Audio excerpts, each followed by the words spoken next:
15 লাখ টাকার ছাগল কাণ্ডের সুতোয় টান পড়তেই একে একে গর্ত থেকে বেরিয়ে আসে জাতীয় রাজস্ব বোর্ডের কর্মকর্তা মতিউর রহমানের দুর্নীতির আমলনামা। বেরিয়ে আসে তার দুই স্ত্রী ও সন্তানদের নামে বেনামে থাকা অবৈধ সম্পদের ফিরিস্তিও। এবার মতিউরের প্রথম স্ত্রী লায়লা কানিজ লাকির মেয়ে ফারজানা রহমান ইপসিতার সম্পদের তথ্য ফাঁস হয়েছে। কেউ না বুঝলেও আমরা আপনার প্রয়োজন বুঝি, আর তাই তো অত্যাধুনিক ফিচার সম্বলিত বিভিন্ন সাইজ আর কালারের 250-টিরও বেশি ডিজাইন অপশন নিয়ে ওয়ালটন স্মার্ট ফ্রিজ বোঝে আপনার প্রয়োজন।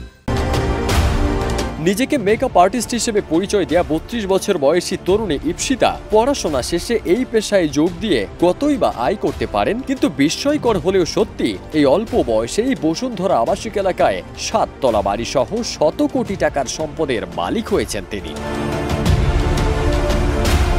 5টি কোম্পানিতে বিনিয়োগ করেছেন মোটা অঙ্কের অর্থ। আয়কর ফাইলে তার প্রকাশিত সম্পদই আছে 42 কোটি টাকার। ইতোমধ্যেই কানাডায় তার বাড়ি গাড়ি সহ বিলাসী জীবনের ছবি ঘিরে নেট দুনিয়ায় হইচই চলছে, কিন্তু কানাডার চেয়ে দেশেই তার সম্পদের পরিমাণ বেশি। মতিউর বিভিন্ন কৌশলে স্থানান্তর ও রূপান্তরের মাধ্যমে তার অবৈধ উপার্জন বৈধ করার অপচেষ্টাও চালিয়েছেন। মেয়ে ইপসিতার নামে থাকা বিপুল সম্পদ তারই নমুনা মাত্র।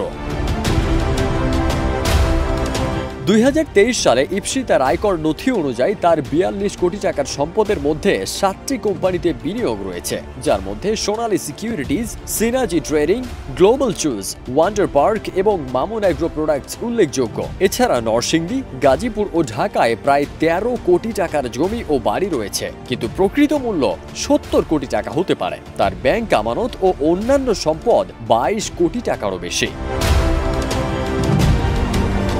আয়কর নথিতে আরও দেখা গেছে ব্যাংক আমানত, সঞ্চয়পত্র, নিজের কোম্পানিকে দেওয়া ঋণ ও ভাইকে দেওয়া ধার বাবদ তার সম্পদ আছে 22 কোটি টাকা। নরসিংদীতে হেবামুলে 1.5 একর জমির মালিক ইপসিতা। আয়কর নথিতে এই জমির বর্ণনা থাকলেও নেই দামের হদিস। বসুন্ধরা আবাসিক এলাকায় 5 কাঠা জায়গার ওপর ইপসিতার নামে 7 তলা বাড়িটির দাম অন্তত 50 কোটি টাকা হলেও আয়কর নথিতে তার মূল্য মাত্র 5 কোটি টাকা দেখানো হয়েছে। নীলক্ষেতে পার্কিং স্পেস সহ 1,500 স্কয়ার ফুটের ফ্ল্যাটের দাম দেখানো হয়েছে মাত্র 60 লাখ টাকা। সব মিলিয়ে দুর্নীতি মতিউরের পুরনো অভ্যাস। সেই অভ্যাসে যোগ হয়েছে তার স্ত্রী, সন্তানরা। এক কথায় বলা যায়, মতিউরের চোখে ছিল দুর্নীতির ঝলক আর মুখে মুখে ছিল শান্তশিষ্টের মুখোশ।